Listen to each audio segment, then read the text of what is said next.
Jadi sekarang zamannya media sosial, zamannya atensi, kita bisa melihat orang lain di layar kita sendiri. Sebenarnya teknologi ini ada positif, ada negatifnya. Positifnya adalah misalkan kita bisa menggunakan teknologi internet ini, teknologi media sosial, itu kita bisa mendapatkan ilmu yang kita tidak dapatkan di sekolah, kita tidak dapatkan di edukasi formal. Maka dari itu kita bisa menggunakan media sosial, kita bisa menggunakan internet secara positif untuk mendapatkan apa yang kita inginkan. Misalkan kita ingin belajar matematika, apakah di internet itu ada pelajaran matematika? Jawabannya ada, di situ ada. Bahkan ada AI yang mengajarkan kalian tentang matematika. Dan sekarang orang juga banyak membuka kelas tentang pelajaran matematika. Untuk apa? Untuk membantu kalian untuk memahami matematika dan belajar rumus-rumus matematika. Kecanduan media sosial, kecanduan sosmed, entah itu TikTok, YouTube, dan lain-lain. Anak zaman sekarang itu tidak mengerti fungsi dari teknologi tersebut. Teknologi itu kan ada dua, ada positif dan ada negatif yang tadi. Jadi mereka menganggap media sosial, internet itu adalah hiburan untuk mencari yang namanya itu kesenangan. Dan kesenangan itu, misalkan mereka mencari di media sosial, itu terbentuklah kebiasaan kita menganggap bahwa media sosial itu adalah ranah untuk bersenang-senang, untuk mencari hiburan. Nah, otak kita merespon, dan dopamin itu merespon otak kita bahwa mencari hiburan, mencari kesenangan itu tidak usah kita berteman sama orang, kita tidak usah berinteraksi dengan orang, cukup kita duduk, scroll HP, atau nonton YouTube, hiburan, entertainment, itu sudah mendapatkan dopamin.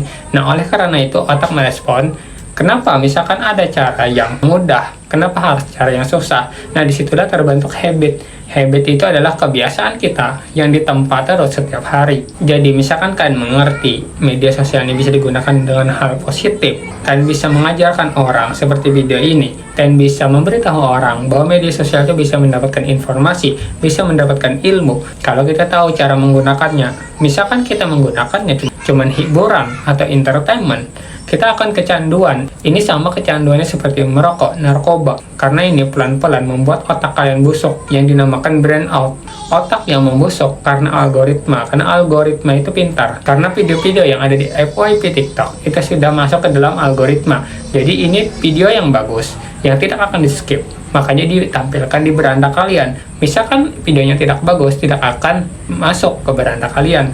Oleh karena itu, algoritma itu sudah memfilter apakah video ini akan ditonton apa tidak. Misalnya kita menonton video sampai habis, algoritma itu akan menyebarkan lagi ke orang-orang. Jadi aku pribadi pun mendapatkan ilmu itu bukan di pelajaran formal, bukan di sekolah, tapi aku mendapatkan ilmu yang banyak adalah di internet, di YouTube, di Google, di AI. Misalkan kita tidak paham, kita bisa bertanya. Misalkan kita tidak paham lagi, kita bisa mencari contohnya. Entah itu kita buka YouTube, kita buka Google. Misalkan kita belajar di internetnya tidak ada tekanan. Karena apa? Karena di situ tidak ada nilai. Misalkan di sekolah, kita itu ada tekanannya, itu nilai. Oleh karena itu, kita ada yang namanya kecurangan, kita menyontek, kita melihat orang lain, kita meniru orang lain jawabannya, padahal kita tidak tahu materinya apa, bagaimana mencari jawabannya itu kita tidak mengerti. Kalau kita belajar di internet, itu tidak ada nilai, tapi bagaimana kita mengaplikasikannya di otak kita dan kita ngerti materinya. Jadi di situ tidak ada nilai, di situ ada namanya itu pengingat. Jadi kita melihat materinya, kita mempelajari, habis itu kita mengingat.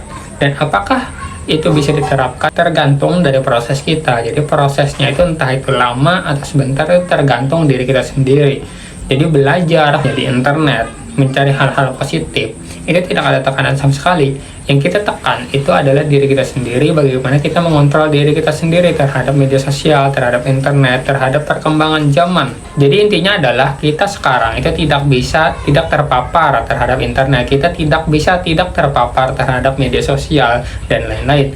Tapi kita bisa membatasi kita apakah ini bagus atau buruk. Misalkan bagus, kita cari yang positifnya, kita cari edukasi, kita cari pembelajaran, kita cari ilmu. Hal yang seperti ini misalkan ada di zaman dulu, orang pasti menghargainya. Karena apa? Orang yang mencari ilmu di zaman dulu itu susah. Untuk mendapatkan ilmu tidak seperti ini. Tidak ada media sosial, tidak ada internet. Orang mencari di buku, di perpustakaan. Orang mencari mentor, orang mencari orang yang sudah ahli di bidangnya, baru bisa mendapatkan ilmu. Kenapa ada orang sukses di usia remaja? Karena adanya teknologi, lompatan teknologi. Ini membuat ilmu juga berloncat. Ketika teknologi ini revolusi, dan ilmu ini juga ikutan berevolusi, disitulah kita mendapatkan ilmu yang cepat karena adanya kemudahan, karena adanya alat. Disitulah orang-orang sekarang kita melihat anak muda sukses, anak muda bisa membeli mobil, membeli rumah, membahagiakan orang tuanya. Karena apa? Karena loncatan teknologi membuat loncatan keilmuan. Jadi teknologi itu bukan hanya memudahkan kita secara komunikasi, secara interaksi, tapi secara ilmu. Karena kita mendapatkan ilmu dimanapun, asal ada internet, asal kita mengerti cara menggunakan media sosial tersebut.